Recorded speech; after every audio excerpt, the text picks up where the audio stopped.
Translation 20। Netaji সুভাষচন্দ্রের নাম তোমরা সবাই শুনেছ। এটা প্রেজেন্ট পারফেক্ট টেন্সে করে দাও। You all have heard the name of Subhas Chandra, Netaji Subhas Chandra Bose. তার মতো দেশভক্ত অতি বিরল। দেশভক্ত তার মতো অতি বিরল। এ প্যাট্রিয়ট, প্যাট্রিয়ট মানে দেশভক্ত, a patriot like him is rare. তিনি দেশকে স্বাধীন করার জন্য জীবন উৎসর্গ করেছিলেন। He dedicated his life to make his motherland free. তিনি ভারতীয় জাতীয় কংগ্রেসকে শক্তিশালী করেছিলেন এবং ফরওয়ার্ড ব্লক পার্টি গঠন করেছিলেন। এখানে not only but also use করতে পারি আমরা সুন্দর।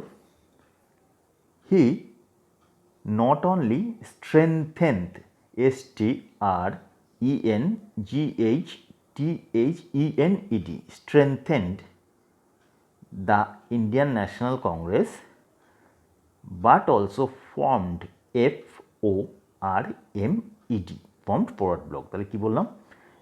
He not only strengthened, STRENGTHENED, the Indian National Congress, but also formed forward block। তার জীবনের একমাত্র লক্ষ্য ছিল দেশের মুক্তি। তাহলে আমরা এটাকে কী লিখতে পারি? কীভাবে লিখতে পারি এটা? এভাবে লিখতে পারি, মাদার ল্যান্ডস লিবারেশন, LIBERATION, মানে মুক্তি, স্বাধীন। মাদার ল্যান্ডস লিবারেশন ছিল, ওয়াজ, একমাত্র, অনলি হিজ এইম, তার জীবনে, ইন লাইফ। তাহলে কি বললাম? Mother lands liberation was only his aim in life. তারপর লাইনটা, এই লক্ষ্যে পৌঁছানোর জন্য তিনি প্রহরীর দ্বারা সুরক্ষিত বাড়ি থেকে পালিয়ে প্রথমে জার্মানি এবং পরে জাপানে গিয়েছিলেন।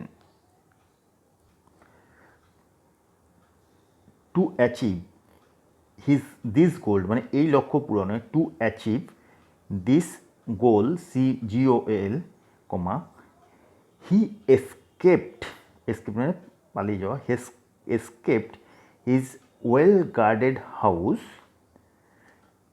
অ্যান্ড ফ্লিউ, মানে ফ্লাইয়ের, মানে পালিয়ে যাওয়া, ফ্লি তার past tense, flew to Germany and then Japan. আচ্ছা, এরপরেরটা দেখো, সেখানে তিনি ব্রিটিশ পরিত্যক্ত দেশীয় সৈন্যদের দ্বারা আজাদ হিন্দ ফৌজ নামক একটি শক্তিশালী দল গঠন করেছিলেন। তাহলে জাপানে, এখানে সুন্দর করি, মানে ব্রিটিশ পরিত্যক্ত দেশীয় সৈন্যকে জমায়েত করা। তাহলে অ্যাসেম্বলিং কথাটা ইউজ করতে হবে, assembling, ASSEMBLING, in Japan, assembling the British abundant soldiers, ABANDONED। তাহলে কি? In Japan, assembling the British abundant Indian soldiers, he formed মানে গঠন করা, হি ফর্মড এ ফর্মিডেবল কথাটা আমি ইউজ করি, শক্তিশালী, FORMIDABLE, formidable army, named Azad Hind ফৌজ।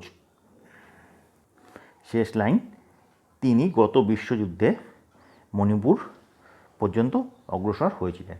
তাহলে কি? In the last world war he advanced up to Manipur. তাহলে কি বললাম?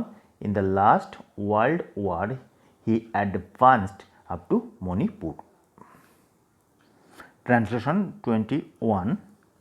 উইলিয়াম বস্কো দুঃখীর সন্তান ছিলেন। দুঃখী বলতে বোঝাচ্ছে এখানে গরিব লোক। William Bosco was a son of a poor man. William Bosco was a son of a poor man.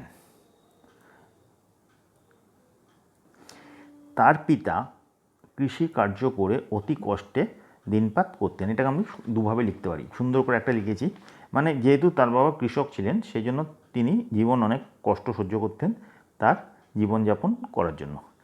তাহলে আমরা করতে পারি being a farmer, being B E I N G, being a farmer comma his father faced many hardship, HARDSHIP, hardship in earning his living or livelihood. তাহলে কি বললাম, being a farmer comma his father faced many hardship in earning his living or livelihood. অথবা এখানে being a farmer এই কথাটা বাদ দিয়ে দিলাম, তাহলে আমরা আরেকভাবে লিখতে পারি his father faced many hardship in earning his living or livelihood, যে কোনো একটা, বাই মিনস অফ কাল্টিভেশন। তাহলে আমরা দুবার লিখতে পারি বিং এ ফার্মারের বদলে আমরা বাই মিনস অফ কাল্টিভেশন যোগ করতে পারি। তাহলে আমি আরেকবার বলি দুটো লাইনই, being a farmer comma his father faced many hardship in earning his living or livelihood. আর আরেকটা, his father faced many hardship in earning his living or livelihood by means of cultivation. ছেলেকে ভালো করে লেখাপড়া শেখান এমন সংস্থান তার ছিল না। তার মানে কি তার ছিল না, he did not have provision কি for providing decent education for his son. He did not have provision for providing decent education for his son. সুতরাং বস্কো ছোটোবেলায় অতি সামান্য লেখাপড়া শিখেছিলেন। ফর দিস রিজন লিখতে পারো, অথবা সো লিখতে পারো।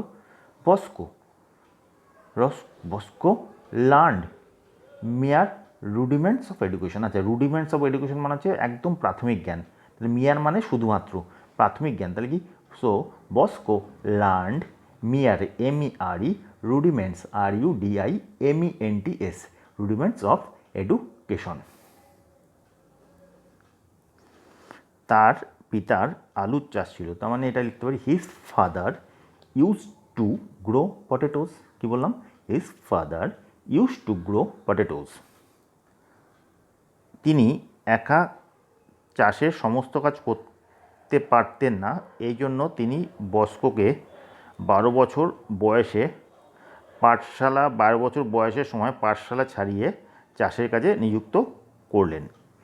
এটা লিখতে পারি অ্যাজ, যেহেতু he could not cultivate alone, মানে সে একা একা চাষ করতে পারতো না, as he could not cultivate alone comma he forced, মানে এটা জোর করেই ছাড়িয়ে না একটু, he forced Bosco to leave he school at the age of 12। তার মানে কি, as he could not cultivate alone comma he forced Bosco to leave school at the age of 12 and help him in the fields। তাহলে কি সুন্দর লাইনটা হলো, as he could not cultivate alone he forced Bosco to leave his school at the age of 12 and help him in the fields।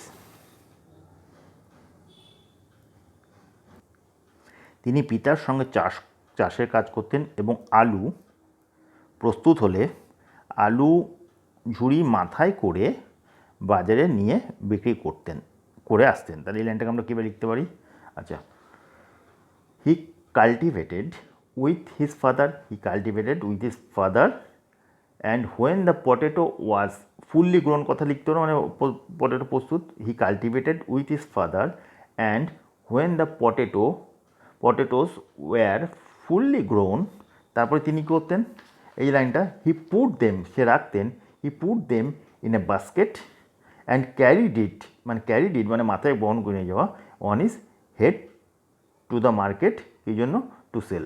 তাহলে কী সুন্দর লাইনটা লিখলাম, দেখো কত বড় লাইনটা, কত সুন্দর হলো। তার মানে সে তার বাবার সঙ্গে চাষ করতেন, he cultivated which is father, এবং যখন পটেটোগুলি বড় মানে একদম পুরো প্রস্তুত হতো, when the potatoes were fully grown মানে পুরোপুরি ফুললি গ্রোন, তারপরে কী করতো, he put them in a basket, সে একটা ঝুড়িতে মাথায় রাখতো, he put them in a basket, এবং বাস্কেটে সে মাথায় করে নিত অ্যান্ড ক্যারিড ইট এই বাস্কেটটা অন ইজ হেড, কোথায়, টু দ্য মার্কেট, এই জন্য বিক্রি করতে, টু সেল। ওকে, ট্রান্সলেশন 22, জল না খেয়ে উট অনেক মাইল চলতে পারে। তার দ্য ক্যামেল পারে, ক্যান ট্রাভেল চলতে পারা, many miles without drinking water. কী বললাম, the camel can travel many miles without drinking water. পেটে জল জমা রাখতে পারে বলেই উট এভাবে চলতে পারে। It can travel in this way, এবার আমরা দুভাবে লিখতে পারি লাইনটা কি, because it can store water in its stomach, তাহলে কী বললাম, it can travel in this way because it can store water in its stomach, অথবা it can travel in this way because of its ability, IT apostrophe S, its ability to store water in the stomach, তাহলে কি বললাম, it can travel in this way because of its ability to store water in the stomach। তারপর এটা কি, এরা 6 মণ থেকে 12 মণ বোঝা বইতে পারে, তাহলে কি, ইট can bear, bear a load, LOAD, load of 6 to 12 pounds. It can bear a load of 6 to 12 pounds এবং প্রতিদিন 25 মাইল করে চলতে পারে, and they can travel 25 miles. They can travel 25 miles. Up to 25 miles কথাটা use করলে better হয়, 24 mile পর্যন্ত, বা কমও চলতে পারে। And they can travel 25 miles. এরা জল না খেয়ে 3 দিন পর্যন্ত চলতে পারে। আচ্ছা, খুব সুন্দর লাইনটা, অ্যাট এ স্ট্রেচ কথাটা ইউজ করো, they can travel 3 days at a stretch without drinking water, তাহলে এবার কী বললাম, they can travel 3 days at a stretch, STRECH, without drinking water, বা উইদাউট ড্রিঙ্কিং ওয়াটারটা আগে নিয়ে আসো, without drinking water they can travel 3 days at a stretch।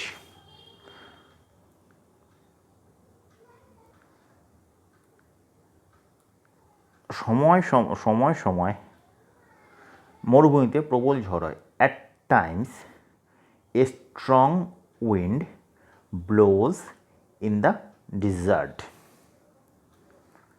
বাতাস এত বেগে বইতে থাকে যে উট আর এগোতে পারে না।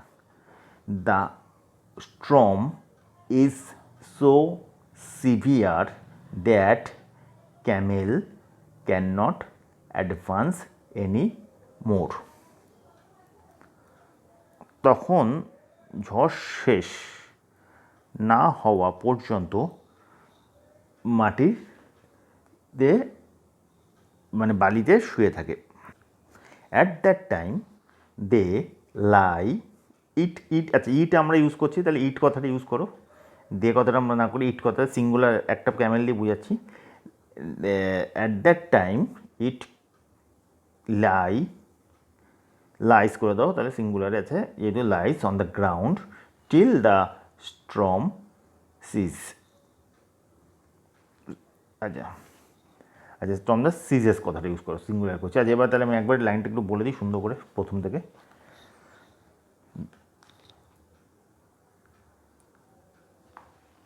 The camel can travel many miles without drinking water. এটা আমরা পরের লাইনটা দুবার লিখছি, it can travel in this way because it can store water in its stomach, অথবা it can travel in this way because of its ability to store water in the stomach. আচ্ছা, it can bear a load of 6 to 12 mounds and it can travel 25 miles. তারপরে এটা without drinking water, এটা আগেও দিতে পারো পরে দিতে পারো, without drinking water comma they can travel 3 days at a stretch comma, তারপরে ফুল স্টপ, তারপরে at times a strong winds blows in the desert. The wind is so severe that camel cannot advance anymore. That at that time it lies on the ground till the storm is ceased. অথবা over কথাটা লিখতে পারো, ceased কথা লিখতে পারো, সিজ মানে ক্ষান্ত, CEASED, ceased অথবা ওভার। ওকে, যে কোনো একটা লিখতে পারো, সিজ অথবা ওভার। তাহলে এই ছিল ট্রান্সলেশন, 22টা ট্রান্সলেশন করে দিলাম। আর ডেসক্রিপশন বক্সটা একটু চেক করো, ওখানে বাকি ট্রান্সলেশনগুলি লিঙ্ক দেওয়া আছে, আর প্লে লিস্টও আছে একটা, সেই প্লে লিস্টে সমস্ত ট্রান্সলেশন দেওয়া আছে, একটু দেখো।